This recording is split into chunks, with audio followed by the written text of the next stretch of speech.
What's going on, everybody? Welcome to another episode of Unsolicited Role Models, the role models you may not want, but you may just need. I'm your boy, Big Dave. It's your boy, Ali. We have podcast host Ray in the background. Yeah. And a very special guest, Steve Peacock.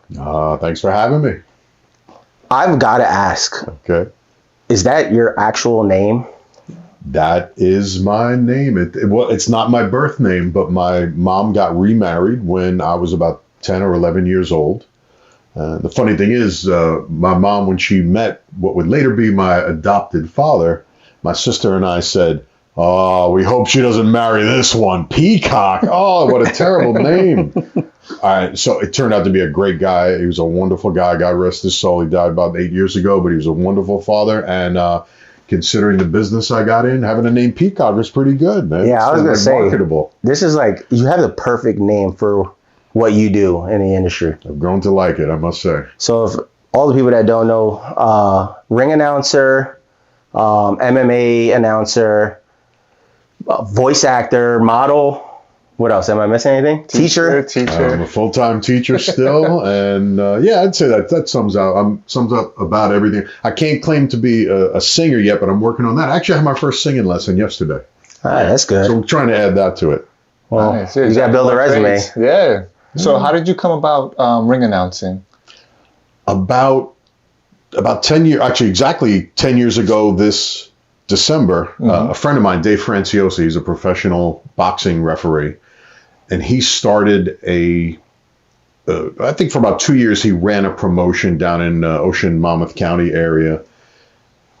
And I just wanted to give it a try. Like I said to him, I said, "Dave, I said, I know you have an announcer, but let me try the introductions, the break in the middle. I mean, let me get up there." And the funny thing is, at first he said to me, "Do you know how hard it is to get up in front of hundreds of people and address the crowd?" I said, "Man, I teach Shakespeare in the hood." I said, "That's challenging. Getting up in front of people who want to, be there and see some blood. That's like, that sounds easy to me. Give me a try."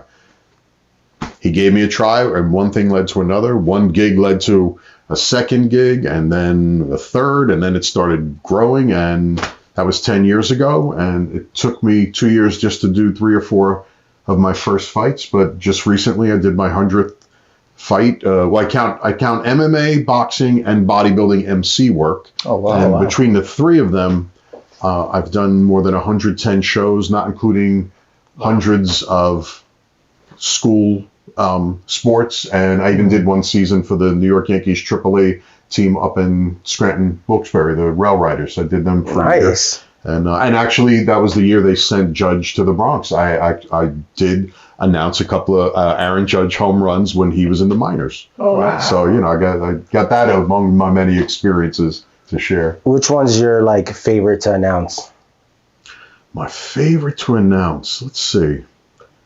That's a tough one to answer. I'm not sure. I mean, I love MMA and other like martial arts, but I must say I'm partial to boxing. I enjoy boxing. And this isn't a criticism of MMA, but I love to announce boxing because to me it's more of a pure sport. I grew up on it, and be careful with this one. He loves MMA. Yeah, I do. He's a big UFC MMA guy, MMA in general. I'm a big boxing guy. Yeah, boxing, combat sports in general. Yeah, I love both. I can see why some people like MMA better and other people like boxing better. It's it's all a matter of preference. So I like both. Now, do you take inspiration from any of the legends, like maybe like Bruce or Jimmy Lennon, or? I mean, I've watched them all, right? And over the year, even long before I became an announcer, I always took note of what they did. I always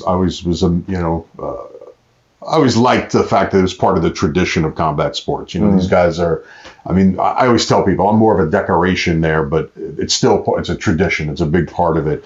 So yeah, I mean, I've watched all the greats over the years, and then when I became an announcer, I started searching out other people, and my favorite is actually Dom Lau of One Championship, and I think he's not. Again, this is not a criticism of Buffer. I think he's better than Bruce Buffer and better than most announcers. I think he's phenomenal. I'm surprised he doesn't get more attention than he does. Yeah, I just think it's Bruce Buffer is just such a household name.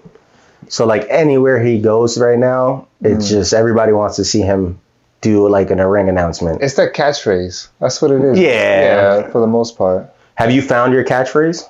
Do you have like a catchphrase? Just in recent months, in fact, I went from a much longer one. See, I'm an English teacher, so I tend to be a little more wordier than I should. Yeah. So initially, I was saying, for about a year or two, I was saying, right before the main event, I said, prepare to behold the highest heights of excellence in competitive mixed martial arts, or something like that.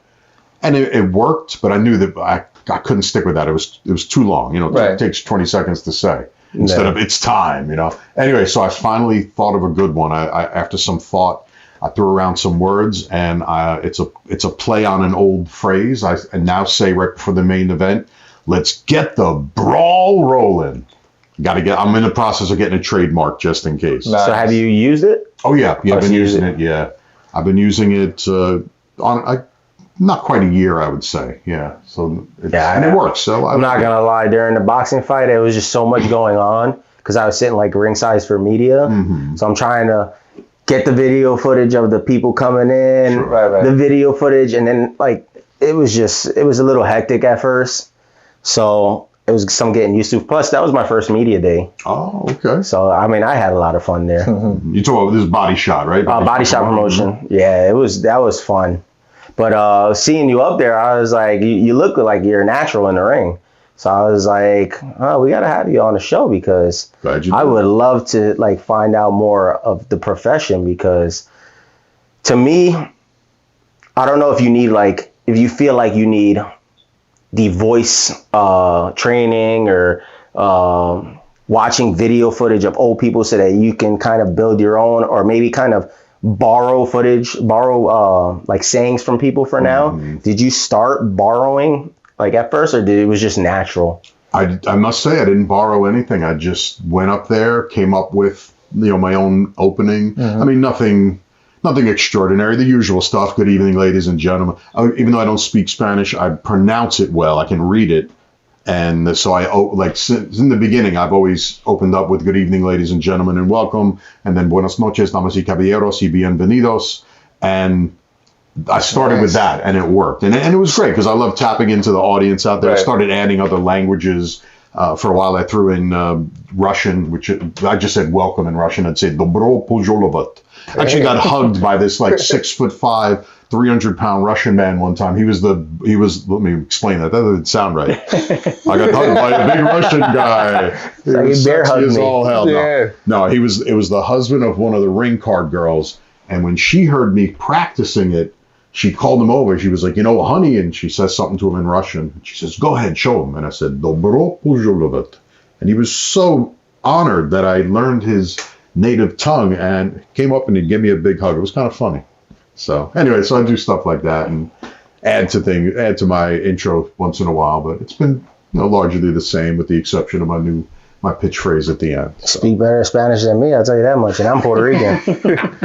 But I think that's good because it just adds to your whole, to your whole thing, and it also you're acknowledging the audience and the other whether ethnicities or nations that they're from. You know what I'm saying?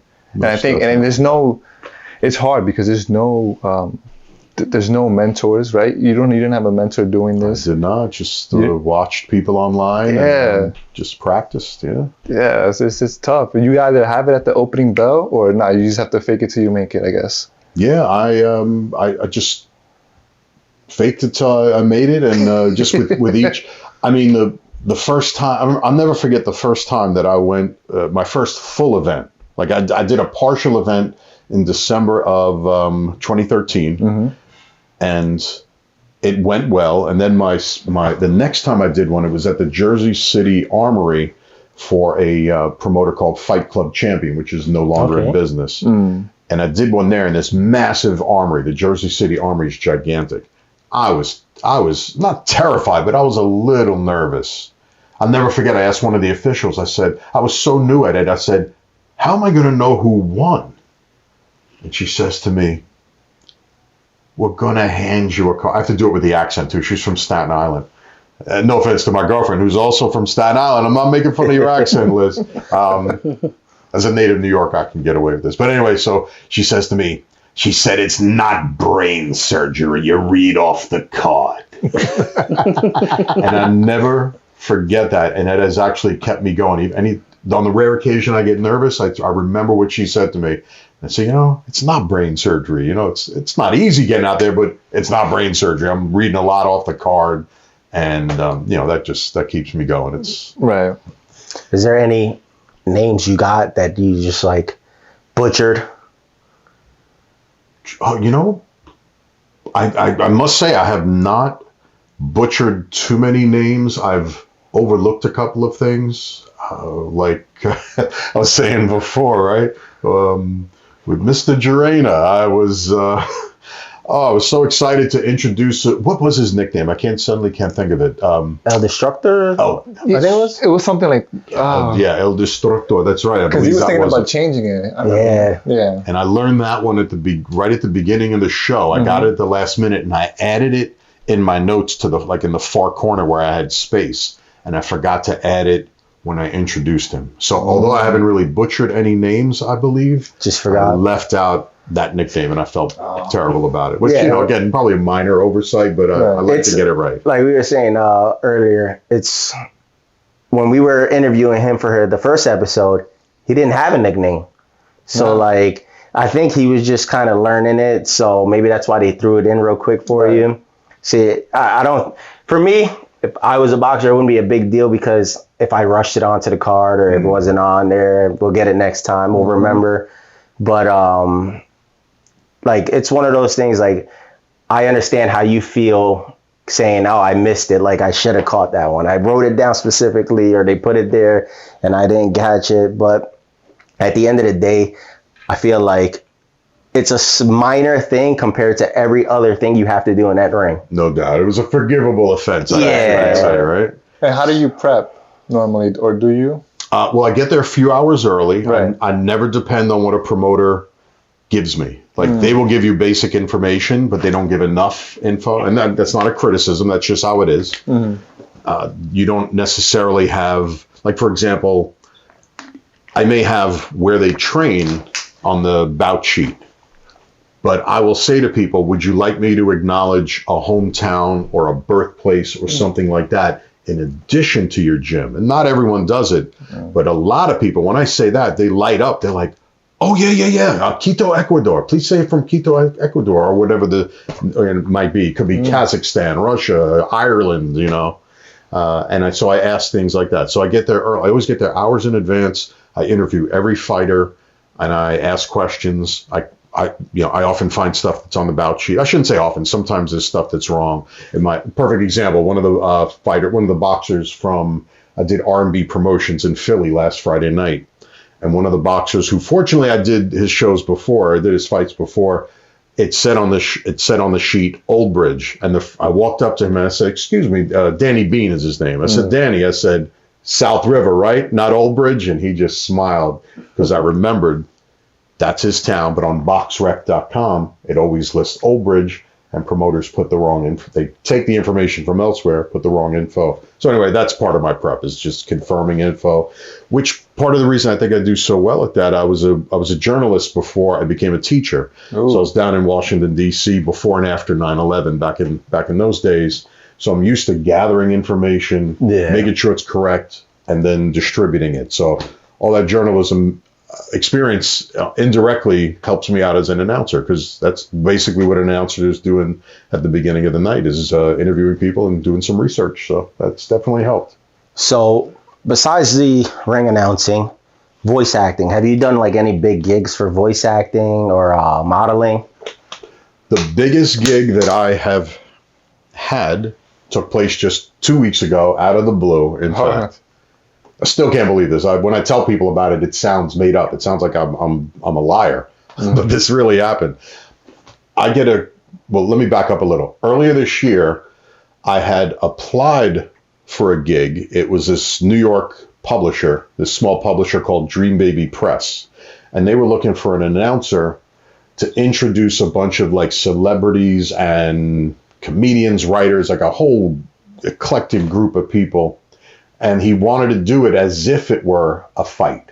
So instead of just saying, our next reader is, instead of doing that, it was like, in the blue corner, we have for you an actress who has been on HBO, and whatever the description was. So anyway, so I did that event at the Church Street Boxing Gym in Lower Manhattan. That was a big event. I was told I stole the show that night, even though there were all these people. I can't think of all their names, but there was even some celebrities there.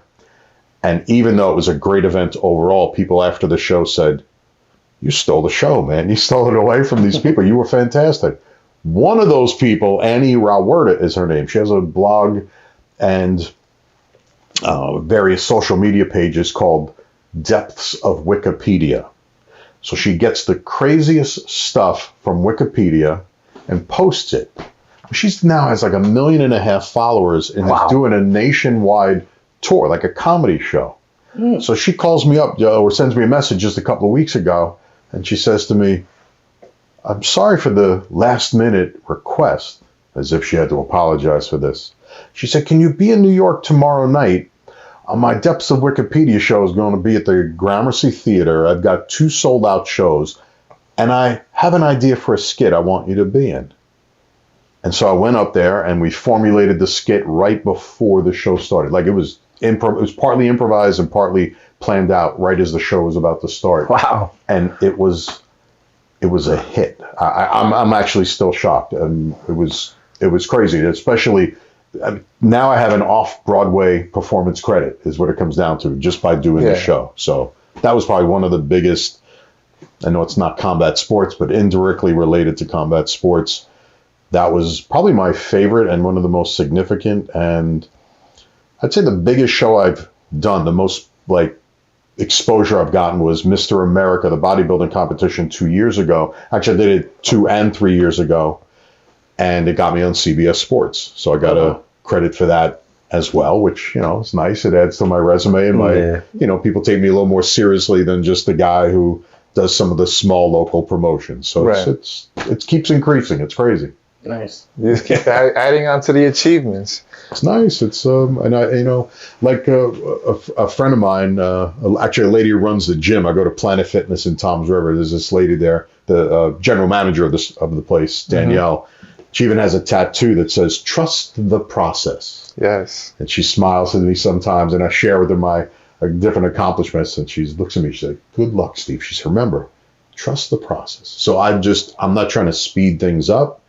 I just do what I do. Yeah, use that as a mantra. Yeah. Exactly. And that way you don't get overwhelmed. Like I plan and I try things, but I'm not trying to speed things up. Just trust the process. Yeah. The energy of the universe, or whatever you want to call it, it's kind of pushing me in the right direction, it would seem. Mm-hmm. So you'll be prepared when it's time to be prepared. There you go. Well put. I like that. Yes. I'm ready. In fact, if you don't mind me jumping in, I'm taking a slightly different direction, but I think you'll appreciate this. The floor is yours.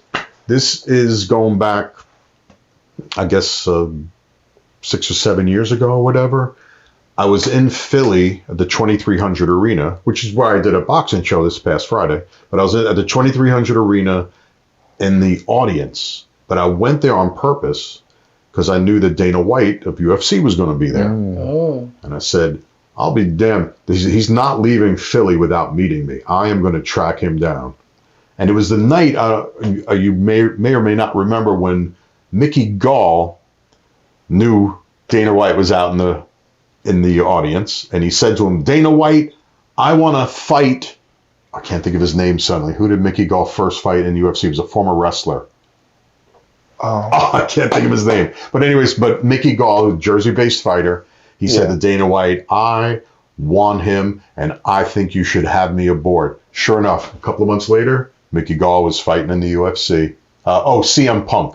Is that his name, CM Punk? Yeah, the wrestler. He did. Yeah, he did. He did a short stint. He did that. I think like 2 or 3 fights. He fought somebody else at first, and I think his second fight was against Punk. Mm-hmm. But anyway, that same night, I had similar ambitions, I guess. So the show's over, and I see Dana White at ringside, and there are like metal gates enclosing the area. Yeah. So the show was over, and I was like, I'm going in. I unhooked the gate, and I stood right there. I knew he'd have to come my way to go out the exit. So after he got done taking some pictures with a few girls, he turns around, He heads my way, and I walk up to him. I said, "Excuse me, Mr. White." I said, "I know you're a busy man. I promise I'll take a moment of your time." I said, "My name is Steve Peacock. I'm a professional ring announcer." I said, "If Bruce ever gets a sore throat or he just figures, I'm tired of ring announcing," I said, "I will step right in like that. I'm your man." And I handed him my business card.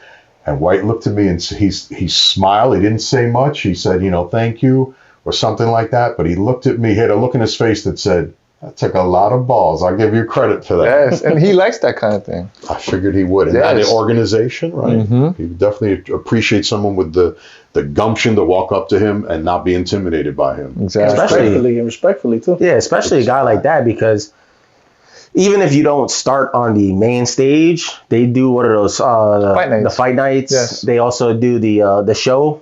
What's the The Ultimate Fighter series. Ultimate Fighter Yeah. series? So like you can always work your way into that and then get into doing it full time. Exactly. Because you never know when they I'm- might need somebody. I don't know if That's Bruce right. does every single event, so like overseas events on regular fight nights. No, I think he only does the pay-per-views most of the time. Yeah, most of the time it's just pay-per-views. That's why I always say like he's the household name because Right. of the fact that he does pay-per-views. He does those big fights, Mm-hmm. and you always got to start somewhere, Exactly. and you'll always like move up, especially if you keep consistent.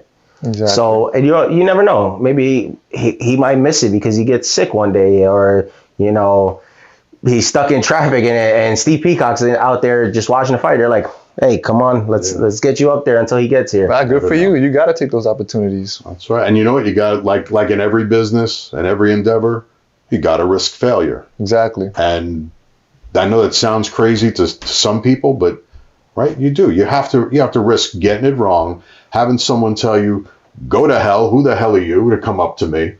Dana White could have done that, and I would have accepted that. I would have just moved on. But What's like the you saying, said, John? I respected his time, or showed him respect. You miss a what? What? You miss what? 100 shots. Oh yeah, you miss 100% of the shots you don't take. There you go. Oh. I always say this. Yeah. What does it hurt to actually try and do it? Because if they say no, you're still in the same spot you were at before. It doesn't change anything. You're still going to keep doing what you're doing, and you're going to work back up to where you want to get. Exactly. So for you to do that, I mean, that's amazing. I wouldn't be. I'd be scared to pull up the metal thing and walk through. I would feel like security will tackle me or something. I was like, no, if they do tackle me, well, it'll be worth it. So, but luckily, It's still a good story. And the show wasn't over. I should have said the show was over, so they were probably not so eager to keep people out of that area. So Right. I took a chance. Hey, and I tell you, I learned that from my father too. Even though I ignored a lot of his advice when I was younger, it wasn't until much later I was like, oh yeah, he did know what he was talking about. But I always remember he said, the worst they could say is no. And that's been my mantra. It's just, worst they could say is no. It's not going to hurt me to give it a try, ask somebody for an opportunity. And just like with my friend Dave the first time around, he could have said, not a chance. You have no experience. I can't have an inexperienced announcer. But he said, I risked him saying no, and Look where you're at. Look where it led you. here we are a decade later. 110 shows later, TV appearances. I'm no big shot, but I'm a bigger shot than I was 10 years ago. I guess Right. that's it. Not ready to quit the teaching job yet, but I'm getting closer. I always say, Nice. as long as you're having fun. I'm so glad you mentioned that because, like on Friday night, Alex Barbosa, he's actually that's right. This goes back to your previous question about like who I've watched and who I've admired over the years. Alex Barbosa, he now owns R&B Promotions, a pro boxing promoter. He also owns TKO Fitness in Cherry Hill, and I think he's also a former boxer. So anyway, I've been watching him for years. Like just going to shows, and I liked his style. Very, very animated, very happy. Anyway, so we're doing the show Friday night, and multiple times he came up to me with a big smile. He said, "Steve, you having fun?" I said, "You're damn right." And I said, "If we stop having fun, we should find something else to do." Exactly. And it was hard work, but it was a good time, and that's what I like about it. It's not just for the money. I like doing it. I like performing, and it's pretty cool. I've seen probably 1,000 fighters or more from a ringside seat competing, and it's Who's out of all the fighters you've seen, is there one that stands out that started like in amateurs and you got to see him work all the way up? Like you maybe ring announced him in the amateurs and now he's professionally fighting in a bigger level? That is an excellent question because just 2 weeks ago, Charlie the Cannibal Campbell, whose debut fight I introduced on Long Island about 6 or 7 years ago, he had his first UFC fight and won a couple of weeks ago. Nice. So that, there have been several people who have gone to the UFC that I've introduced.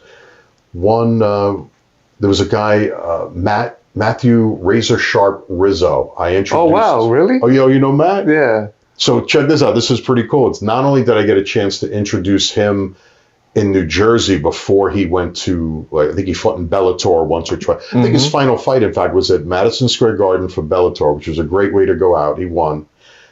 I introduced him on my birthday in 2014 or so. Well, he and I are both graduates of Lakewood High School, except, 30 years apart. Yeah. So not only did I get to introduce a guy who eventually went on to, bigger and better things, he's a fellow Lakewood High School alumnus. And I've done that about 4 or 5 times where even if they didn't go pro, kids or young people who were either students of mine or who just went to the same school, I've found myself in the ring with them quite a few times. And there's something, something nice about that, Have you done a lot of charity events? Charity, not too much charity. In fact, I'm doing one next month or later this month. It's on my calendar. I forgot what day, but I'm doing one in Newark. And it's a charity. The people running it are having a fundraiser for, I actually don't even have all the information yet, but I'm doing a fundraiser in Newark soon in which they have MMA fights as part of their dinner and everything else, which I know sounds strange. I mean, I like MMA, but I don't want to eat a steak while watching people blood each other. I don't eat chicken wings and watch people fight. Eating your doesn't mix. medium steak or medium rare steak, and you're like, that's full on gladiator at the Coliseum really type is. of thing. It really is medieval. Yeah. what's the biggest stage you've announced for? Biggest arena besides obviously the comedy you said was one of the highlights. That was Have you done like Prudential Center, MSG yet? Any of those? Oh, I look forward to the day when I do the Garden, especially as a native New Yorker. I know I don't sound like a native New Yorker, but I grew up in the Bronx, lived in this city for 18 years of my life. So I have that kind of New York pride that to do a show at Madison Square Garden, that's a dream. The Mecca. It's because a lot of... That's right. It is the Mecca. I'm from New York, also. I'm from Brooklyn. So. Oh, very cool. So you know the deal, man. Yeah, a lot of boxing, UFC, like now they're gravitating towards New York City. Back in the day, it was all like Vegas, That's right. maybe overseas, but like Vegas was your prime spot. I've noticed that a lot of stuff is coming to MSG now. I don't know about not for boxing, because I'm pretty sure it was allowed. UFC, they weren't allowed to hold events there until recently. It's maybe like 5 or 6 years ago. Yeah, there was some type of law Yeah. that you couldn't have any blood sports or something because the gloves weren't big enough or some mess like that. And now they're holding a lot of them. Yeah, New York was definitely behind the curve on formalizing the process of getting MMA events into the state. So, the biggest, it's funny, I have to think of what my biggest arena was. I've done quite a few events in Atlantic City. So like my first event was at the Borgata, which was pretty cool. Nice. And one of my favorite was where I was on Friday night, the 2300 Arena. It's not nearly as big as like the Garden or the Prudential Center, but there's something cool about 2300 because, I mean, it has a great atmosphere. It's right in South Philly where a lot of boxers have come from and continue to come from. In fact, one of the guys, I don't know, do you know who Joey I is? He's a corner man. He's one of the guys you see him with the Q-tip in his mouth, and he's a corner man. He's a cut man, I should say. Joey I, who is a regular on the scene in the Philly, mostly boxing, but he's a regular on the Philly boxing scene. He's not only involved in boxing, he was one of the kids running next to Sylvester Stallone in Rocky II. What? So you know what I mean? Like there's this real deal connection between the people now doing the Philly boxing and the real boxing and then the Hollywood boxing. You know what I mean? There's that connection right there, and there's something so cool about it. There's something just gritty about South Philly and has a great history. And so, yeah, that's one of my favorites so far. But I'm aiming for bigger venues. But that shows you, like, because the venues you start with to where you're at, it's only going up. Yeah. It's like it's getting bigger and better every single time. Now, is there a big league, say UFC, one, Oscar De La Hoya Promotions? Is there any? Yeah, the Golden Boy. Like, is there any one in particular you would love to work with, or is just anyone that gives you a shot? The biggest purse. I would, yeah. Depends on who's paying or what they're paying. Now, I mean, the UFC has got the biggest name, or you would say arguably the biggest name. Some people are saying one championship is, one championship is getting up there. It is definitely there, and they're coming down to the States. So I feel like UFC, it's the top, but there's times where it kind of comes down. And one of the newcomers, like Bellator, when Bellator started getting real big, people were talking about how Bellator is going to pass UFC. And then UFC turned the script back around and said, no, we're the main guys out here. If you want to fight with the big boys, you come in here. And UFC went back up. Now, one championship is coming out. I feel like they're one of those guys you have to watch out for because it's getting bigger and better. Absolutely. Just like bare knuckle fighting. Bare knuckle fighting is starting to get up there too as well. Slowly, but it's coming around. Yeah, I mean it's one of those things that you hear at bare knuckle and everybody's like, I don't know if I can watch that right now. Yeah, I must say that does not appeal to me. Bare knuckle or the slapping. No interest in that. And the slapping, I think, is part of UFC, right? It is. Yeah, it is. They're owned by unfortunately. Yeah, because Dana White's always there watching them, and I can't stand there getting smacked in the face. I'm sorry. Yeah, there's no sport in that. It's legit. Let me grind my teeth and go flip a coin. Like, nah, I'm not doing that. And people are getting concussed on the regular. Instantly. Yeah, instantly. I've seen like a couple of clips and whatnot. It's insane. They get knocked out, straight drop into the floor. I know that's entertainment. That's not. That's just athleticism, right? Yeah, No, I've seen they have rules set, but I'm like, your rules do not matter at this size point. difference of these guys too. They're not even like the same size. They're not weighing these guys. They're just putting two guys who are willing to do it. It seems like. Yeah, and it just slaps you. You watch some of these people on that show, and they're just after a while dazed out. They'll fall to the ground, and then they're out cold. But coming back, I have, since you've done the ring announcing, you've done MMA, you've done the comedy. Is comedy another thing like you would like to step in and try? Possibly. Like, I'm not aiming to be a comedian, but I think between the acting and the announcing and possibly even singing, I'm looking at adding all, like, I'm still trying to figure out where all this is going. It's almost like the guy from Hangover, Zach Galifianakis. He sings. Oh, he acts, but he's not a stand-up comedian, but he's funny as fuck. Adam Sandler. There you go. I like that. I like that description. Zach Galifianakis is where, even when he does those interviews, he was the first one to do those weird interviews where he just asked them the person weird questions and then keep a straight face, like that new girl. What's her name? Oh yeah, where he asks so Zach awkward questions. Galifianakis might be that route. Might be. Will Ferrell's another one too. Will Ferrell, Adam Sandler. That's right. Because Adam Sandler is a singer. He's an actor. That's right. I mean, I would consider him a comedian. Yeah. No, it can be funny without, like you said, without being a stand-up comedian or even labeled as a comedian. You don't have to be a stand-up comedian now to be funny. So but I like that. It's all weaving together.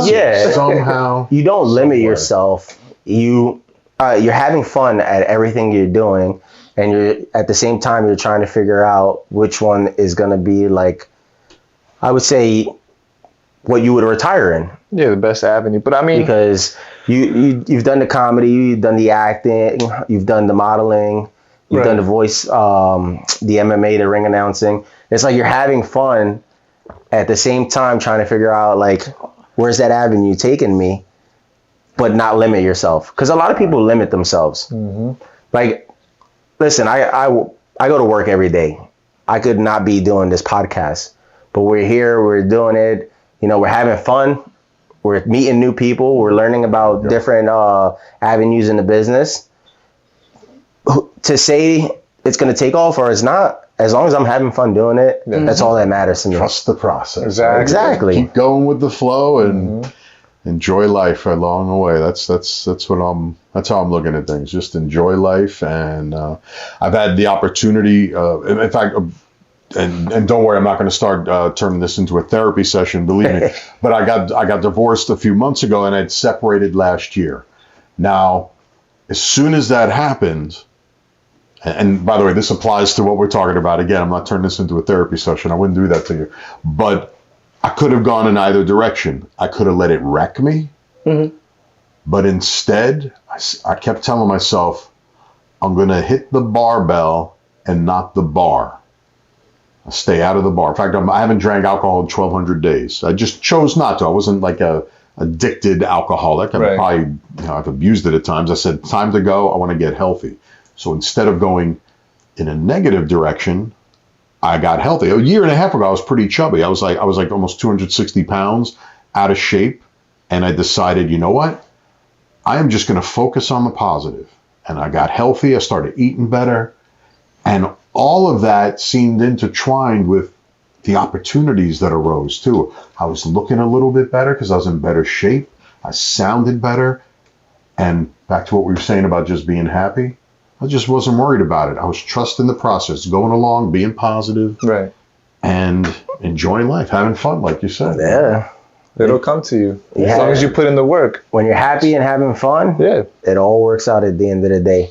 And I mean, it's not to stress over everything, because I'm one of those guys. If I can't pay for something, I'm like, why am I gonna stress if I can't? If I stay positive, I'll find a way to get it done.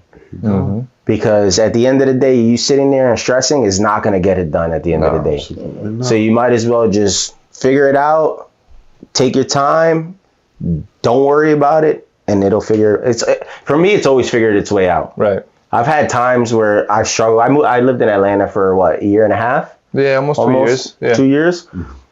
And it was a struggle at points, but it always worked out in the end, because at the end of the day, I always told myself, why am I going to stress over it? We're going to figure it out. And we always figured it out. And it was probably the best time of my life, to tell you the truth. Living in Atlanta for 2 years on my own with my family. It's a new experience. Yeah, and I did it, and I was proud of myself.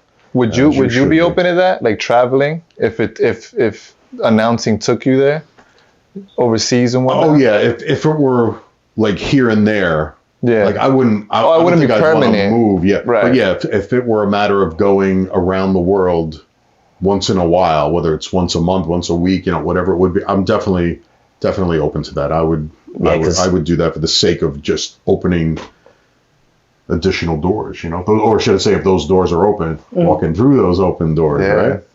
So I actually had a question. Have you thought of doing any like voiceover work? I've done some already. It's not. It's not my. It's not like I'm making a lot of money doing it, but I'm starting to do more. Like when I emceed Mr. America in 2020 and 2021. That whole time period, it's kind of hard to write, like post-COVID. It's all a blur. Yeah, it's a blur, exactly. But it was around that time I emceed Mr. America, and they had an arrangement with CBS Sports to broadcast it after the fact.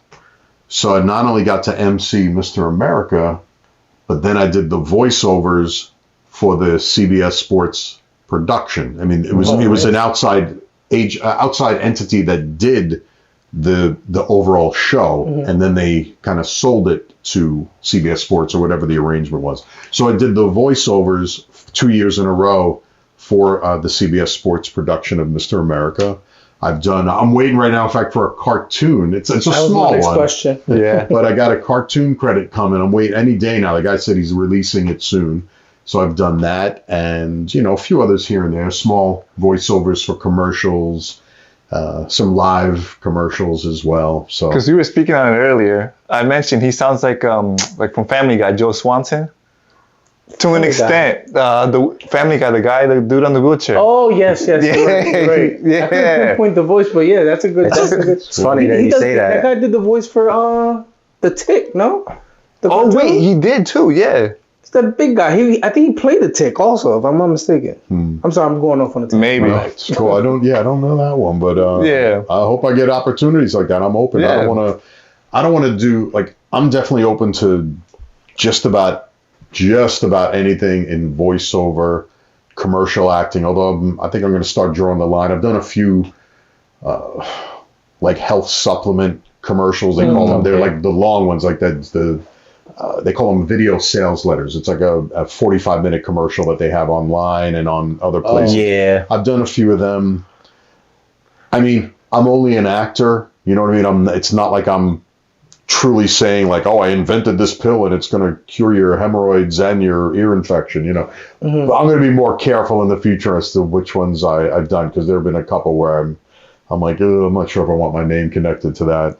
Especially like those ones, the long ones that have the little side effects. Like, yeah, if you may be dizziness, may cause this. I'm like, oof, that's a lot. Yeah, I don't want to be connected to that. And I will not do a Viagra commercial. I do not want to be the face of erectile dysfunction.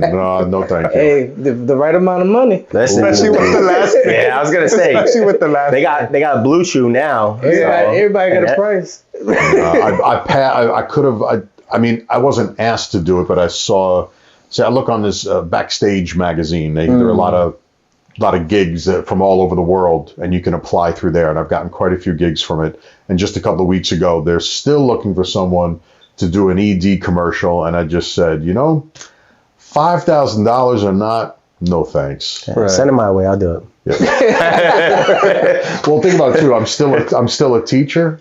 Yeah, no, I understand. I don't want nicknames from the kids. My name already has cock in it, Peacock. Yeah. I don't need any additions Right. to it. Sorry if I just made your. Well, we're talking about Peacock here. That's I all right. didn't make it X-rated, I hope. So that was going to be one of my questions. Do you work with a talent agency? Not yet. No, I've been doing it all solo. I do all my own recruiting and looking for opportunities out there. It's funny you mentioned that, because just yesterday somebody had asked me about that as well, and I said, I think it's. I'm going to borrow Bruce Buffer's line. It's time. Yeah. Well, it's time to get some representation. I said, we know somebody who does voice acting and everything. I mean, I could send you the agency he uses as well. Great. I think they're based out of New York, and then they also work, I think, in Massachusetts as well. So we'll send that. But it's cool that you've done this all by yourself, because a lot of people do go to talent agencies. So I would have thought with everything you've got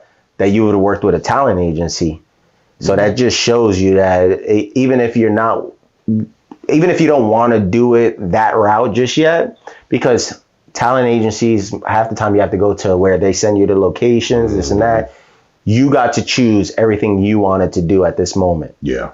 And at your time and your pace. Yeah. No, it's worked out. There have been a couple of gigs where people said, "Oh, I saw you in New Jersey doing a bodybuilding show, MMA. Can you come to Ohio? Can you come to Florida?" And I've had a few opportunities like that where I didn't choose to go there. People chose me, and I guess I could have said yes or no. But Florida and Ohio and Virginia, and mostly on the East Coast and in the South, and a couple in the Midwest. But I've helped steer the ship a little bit. I definitely because I've always thought about acting. I never really knew the avenue to take, because a lot of people go into talent agencies, like I said, and me, I got 2 kids.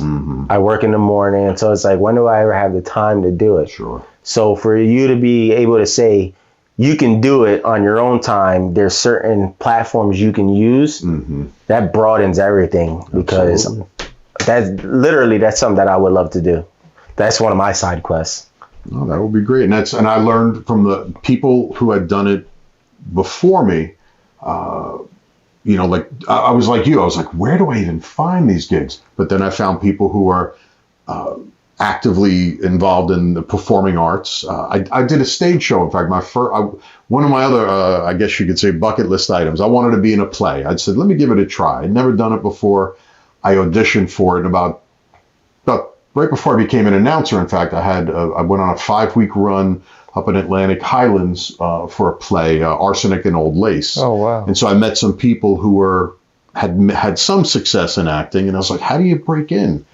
And they said, well, start out doing, extra work, background actor. We can go into New York. There's a place called, there's Casting Networks and Central Casting, a few other ones. Get a feel for what it's like being on set.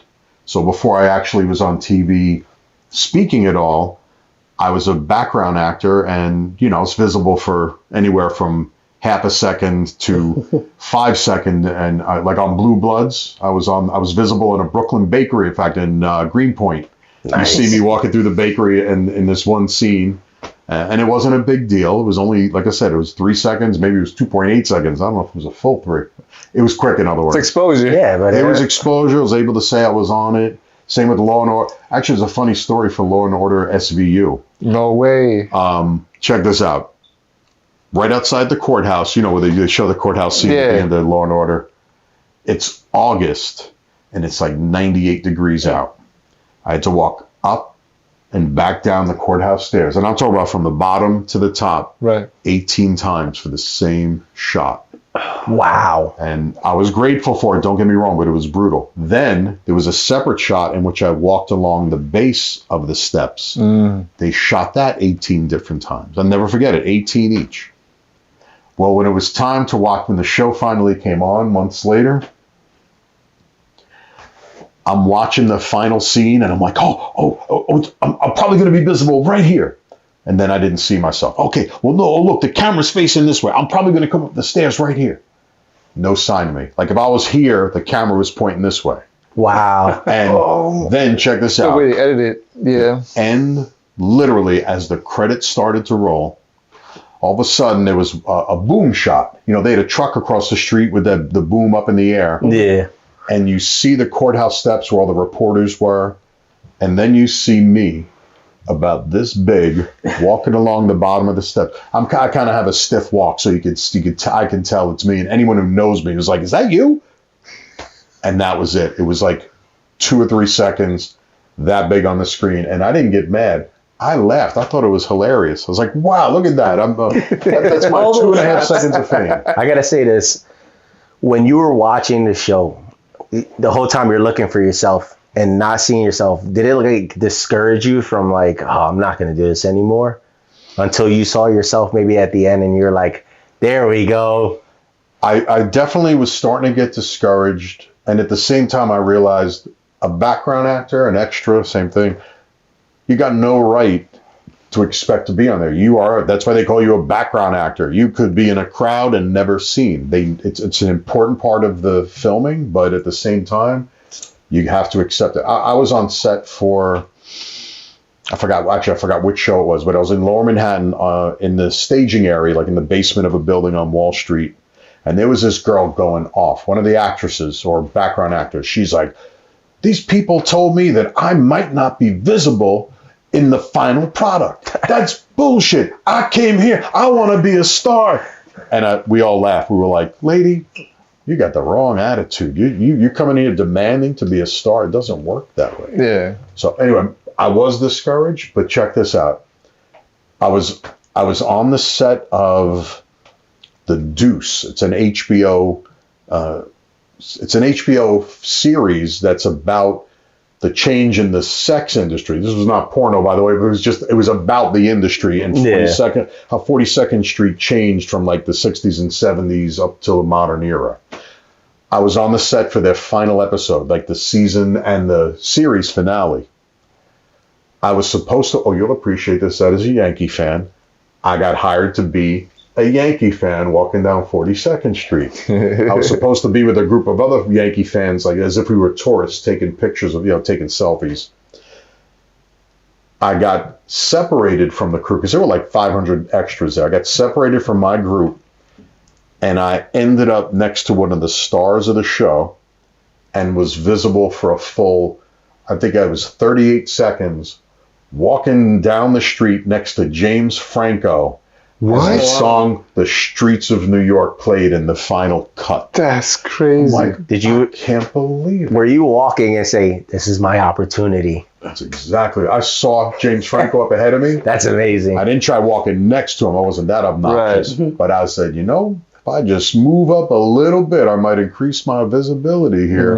And sure enough, oh, and check this out. The way I found out that I was on the show, because I didn't watch the show. I didn't know I was visible at first. I did a search online to see if it came up. I was like, oh, maybe I'll find a reference to it, a picture. I learned that I was in the show, but it was disappointing at first. Somebody took a screenshot of James Franco crossing from one side of 42nd Street to the other. Well, it was in the summer and it was a little hot. Well, whoever took this screenshot, they took it as I reached up to like wipe a little sweat off my face. But in the screenshot, it looked like this. It looked like I was knuckle deep up my nostril. I freaked out. I'm sitting in my classroom, in fact, at Lakewood High School on my break when I saw that. And I was like, yeah! Oh, I can't believe this is terrible. This is terrible. So what would turn out to be terrible at first, I then watched the show, and there I was. Oh, wearing my Thurman Munson shirt. Thurman Munson, of course, being one of the great Yankee catchers from days gone by. And wearing my Thurman Munson shirt and walking down the street with James Franco. So again, not a huge credit, but it was nice. I knew it would. Check this out. I knew it was at least somewhat significant when Michael Cudlitz, who is an actor who is known for many different shows, including what was the zombie show? I didn't watch it, so I can't even. The Walking Dead. Okay. I went to school with him when I was a young man. We weren't good friends, but I went to school with him. He saw my post about walking next to Michael Franco and even commented on it. He said, that is fantastic. So to have some Hollywood level actors say, very cool, then I was really encouraged. I got a question as you being a teacher. I know in my kids' school, the teachers, they give a presentation of themselves, their family. I don't know if you do that in your district. Oh, of course. But do you bring up that clip every single time? Because I would be that guy that brings up the clip. You'll brag about it. Like, look, I was to my next to students, James Franco. to the parents when they come in. I'd be like, oh yeah, this is a short clip they want to introduce about talking about what we do for a living. And that'd be one of the clips. You are a wise man, absolutely. How can I not seize upon that? I tell them, I try to keep it brief and not make it all about me, but I let them know that the different things that I've done. And so whether it's back to school night with the families or just at the beginning of the year when I'm learning about my students and they're learning about me, when I throw out there that I'm a fight announcer and that I've been on TV a couple of times, the kids like that. There's something that makes me stand out. I mean, some don't care. They look at me like, so what? Right. And others are like, wow. Yeah, they see an ambitious man, you know. It brings a new light to that, you know. Absolutely. But that also, that's inspiration for them because they might be thinking about doing that as well. Hey, maybe I want to be a ring announcer. Maybe I want to be an actor. So Steve, one last question I have for you. What's more important to you, longevity or impact? Oh, definitely impact. Impact. It's not that I want to die any younger than I have to. I want to be here for a long time, and at the same time, I've had such an interesting life, and I think I've made an impact a little bit on some people that, again, I'm not looking to check out today, but making that impact is definitely more important than even if it's local, just like you said with your students, you know.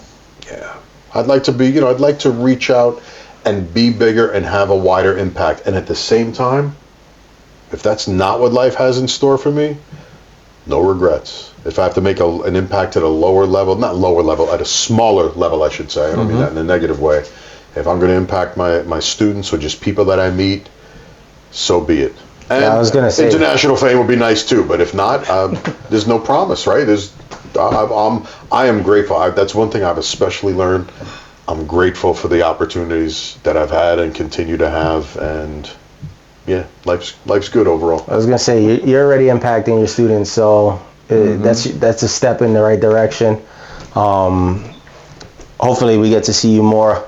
I actually want to go to one of your MMA shows, venues, to see you on the stage and actually watch these fighters come out as well, because I've never been to an MMA fight. Boxing I've been to, MMA I have not. So I mean, I Play America sounds pretty close. It is. We might have to take a trip down there, fellas. Practically right down the road on Route 9, man. Do you have another show coming up scheduled or not yet? Next Saturday is World Class Kickboxing Championships at I Play America. Well, I don't know when you're airing this, so next Saturday that would be what is next Saturday? October 14th, is it? Yeah, 14th. Is it? Yeah, the following His birthday's the Saturday. 10th. Oh, Yeah, my okay. birthday's There we the go. Oh, man. Excellent. So, yeah, World Class Kickboxing Championships is coming up. I forgot when the exact date is for Dead Serious MMA, but there is another one, I believe, in December, if not sooner. Definitely one in December. So, hope You post it on your Instagram when you're going to be there? I will, yeah. Definitely. We'll keep that in post check, it. and So, then hope to see you there. we'll come out. Well, thanks for having you on the show. Oh, thanks for having me on your show. I much appreciate it. It's been a pleasure. Yeah, it's been a to pleasure. hang with you guys and chat. And some people say I talk about myself and enjoy it, and I guess I can't deny that. This is like what I said, we're here for. life's been interesting. So I'm glad guys like you want to hear me yap, Yeah. and not my family or friends who are like, "Yeah, we heard that story already, Steve." Yeah. Well, like I said, we've learned something new. Like, I wanted to know about going a route without talent management, working with a talent agency, and Right. you said there's ways to do it. So that shows people out there that want to do it. This is what we're here for, is to give you different directions of how people took the route of getting to where they're at. And I mean, it's great to hear how you started and where you're at, and we just hope that the future's bright and you just keep climbing. And likewise for you as well. Hope may your broadcasting and other dreams come true. Thank you, man. Well, this has been another episode of Unsolicited Role Models, the role models you may not want, but you may just need. I'm your boy, Big Dave. It's your boy Ali. Podcast host Ray in the background. Europe. And special guest Steve Peacock. Thank you so much.